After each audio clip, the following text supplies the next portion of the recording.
আসসালামু আলাইকুম। মানুষ সৃষ্টির সেরা জীব হওয়া সত্ত্বেও তার ভিতরে এমন কিছু দোষ, এমন কিছু খারাপ গুণ সে ধারণ করে যা নিকৃষ্ট জীবেরাও করে না। আল্লাহ সুবহানাহু ওয়া তাআলা মানুষ সৃষ্টির সময় ফেরেশতাদের মধ্যে কথোপকথন যেটা হয়েছিল, সেখানে আল্লাহ সুবহানাহু ওয়া তাআলা গর্বের সাথে বলেছিলেন ফেরেশতাদের, এই মানুষ সম্পর্কে আমি যা জানি তা তোমরা জানো না। কিন্তু হায় আফসোস, আজ মিডিয়া এবং নিউজ প্রিন্টের মাধ্যমে যতটুকু জানি, মানুষ এমন জঘন্য কিছু কাজ করছে যা মানবতাকে লজ্জিত করে দিচ্ছে। আজ আমাদের বাংলাদেশে গুরুত্বপূর্ণ কিছু সময় অতিবাহিত হচ্ছে।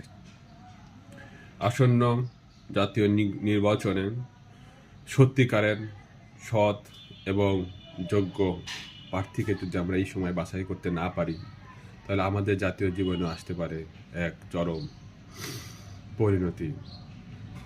সৎ যোগ্য মানুষই একমাত্র আমাদের প্রতিনিধিত্ব করতে পারে।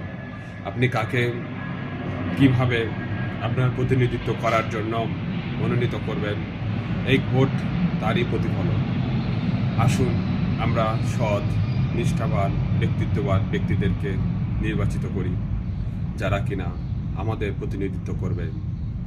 আর সবসময় মনে রাখবেন, আপনি ন্যায় এবং সত্যের পক্ষে, এটাই হচ্ছে আপনার বড় আত্মতৃপ্তি। এবং সেটাকে ধারণ করে আপনার দৃষ্টিকোণে যাকে সৎ এবং যোগ্য মনে হয় তাকেই আপনি সমর্থন দেবেন।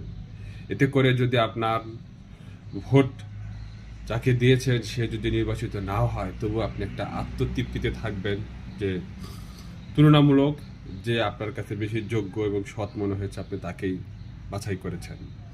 আলহামদুলিল্লাহ, আল্লাহ আমাদের সবাইকে সঠিক এবং সুন্দর পরিবেশে থাকার জন্য তৌফিক দান করুন। ঈমান আমলের হেফাজত করুন। দুনিয়া এবং আখিরাত আমাদের কামিয়াবি দান করুন। আসসালামু আলাইকুম রহমতুল্লাহ।